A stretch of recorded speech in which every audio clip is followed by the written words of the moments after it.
Question जो मुझे पूछा गया था फेब 2026 में, ठीक है। Again easy question. इसमें सिर्फ आपको कंस्ट्रक्ट द ट्रूथ टेबल था, ये 2026 में पूछा गया, 2026 फेब में, ठीक है। तो देखिए नंबर वन मेरा जो है ट्रूथ टेबल मुझे बनाना था, तो मैं कुछ पहले एक बेसिक जानकारी दे दूँ आपको कि क्या होता है ट्रूथ टेबल, कैसे बनाते हैं। ठीक है, सबसे पहले अगर मेरे पास में से P एंड Q रहा, ठीक है, तो इसका ट्रूथ टेबल ना अलग बनता है, ठीक है, ध्यान रखना। और अगर मेरे साथ P Q और R आ गया साथ में, तो इसका अलग बनता है, ठीक है। और हमेशा क्या करना, पहले छोटे ब्रैकेट्स को सॉल्व करना, हमेशा छोटे ब्रैकेट्स को सॉल्व करना, ठीक है। छोटे जो ब्रैकेट्स होते हैं, ठीक है, छोटे ब्रैकेट को हमेशा सॉल्व करना पहले, क्लियर है। छोटे ब्रैकेट्स को हमेशा पहले सॉल्व करना है, किसको, छोटे, फिर छोटे से फिर बड़े की तरफ में जाना है। तो पहले देख लीजिए यहाँ पे मैं अगर ट्रूथ टेबल में बनाऊँ तो सबसे पहले क्या रहता है, मेरा P रहता है। यहाँ पर देखिए, यहाँ पे P है, Q है, इसके अलावा R तो है नहीं।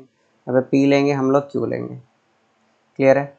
नेक्स्ट उसके बाद में छोटा वाला ब्रैकेट, अंदर वाला ब्रैकेट लेंगे हम लोग। देखिए क्या रहता है, ये P एम्प्लाइज Q, ठीक है, ये वाला मेरा ब्रैकेट है। नेक्स्ट ये ब्रैकेट के बाद में इसके साथ एंड है, तो मैं इसको ऐसा लिखूँगा, P and Q, sorry, P implies Q and Q, ठीक है। अब नेक्स्ट जो है लास्ट है मेरा वाला, वो क्या है, वो मैं कंप्लीट ले लूँगा ब्रैकेट। कंप्लीट ब्रैकेट मेरा क्या है, यहाँ पे P एम्प्लाइज Q है, ठीक है, एंड Q है एम्प्लाइज P है, ठीक है। तो ये मेरे टेबल बन जाएंगे। अब इसके बाद में धीरे धीरे मुझे लिखते चलना। अगर मेरे पास में सिर्फ P Q है तो उसका टेबल अलग रहता है और R का टेबल अलग रहता है। मतलब ये कैसे रहता है ना, ये अगर P Q आपके पास में रहा तो टोटल ना 4 का टेबल बनता है, और इसका जो रहता है ये 8 का टेबल बनता है, इसलिए ये अलग हो जाते हैं। जैसे यहाँ पे P और Q है सिंपल, R है ही नहीं, तो मेरे पास में यहाँ पर रहेगा T T F F, ठीक है, T T F F। और Q अगर रहा मेरे पास में तो यहाँ पर रहेगा T F T F, clear है, इस तरीके से रहेगा। अब P इम्प्लाइज Q, यहाँ पर देखिए कुछ रूल्स मैं लिख देता हूँ आपको, कुछ रूल्स मैं लिख देता हूँ, ठीक है। रूल्स क्या है, इम्प्लीकेशन का रूल जो रहता है, अगर TF होता है, ठीक है, तो TF का F होता है, बाकी सब रिमेनिंग जितने भी होते हैं वो सब ट्रू होते हैं, ठीक है। अगर TF रहा तो उसका क्या आता है, F, बाकी सब क्या होते हैं, ट्रू। सिमिलरली यहाँ पे अगर एंड रहा, अगर एंड सिंबल है तो इसमें TT का T होता है, TT का T होता है, बाकी सब F होते हैं, बाकी सब F होते हैं, ठीक है। और में जो रहता है वो, और में जो रहता है वहाँ पे FF का F होता है, FF का F होता है, बाकी सब T होते हैं, ठीक है, समझ में आ गई बात है।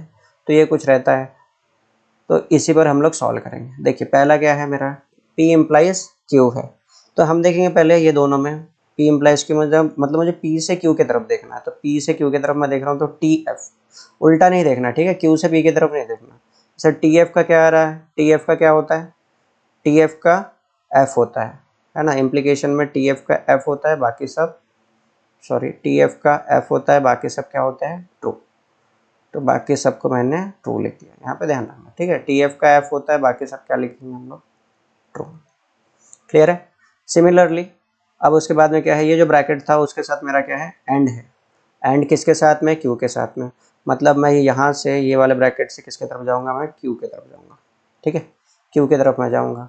अब एंड के लिए क्या होता है, एंड के लिए क्या होता है, एंड के लिए मेरे पास TT का T होता है, तो ये TT का क्या हो गया, T, यहाँ पर देखो, यहाँ पर आ गया TT का T, बाकी इसको छोड़ करके सबके क्या हो जाएंगे, F,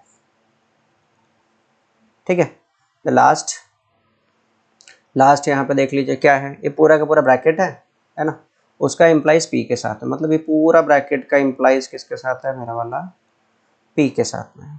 अब इम्प्लीकेशन में TF का क्या होता है, TF का होता है F, बाकी सब ट्रू। सो TF का F, तो देख लीजिए यहाँ पे T, यहाँ पे F है क्या, नहीं, T F है क्या, नहीं, टी एफ, हाँ ये यहाँ पर है, तो टी एफ का क्या आएगा एफ, बाकी सब रहेंगे ट्रू। तो ये हो गया ट्रू, ये हो गया ट्रू और ये हो गया ट्रू, बस खत्म हो गया। ये क्वेश्चन 3 मार्क्स के लिए आया था आपको पेपर में। तो बहुत इजी क्वेश्चंस आते हैं, तो ऐसे क्वेश्चंस आप लोगों ने सॉल्व कर लेना।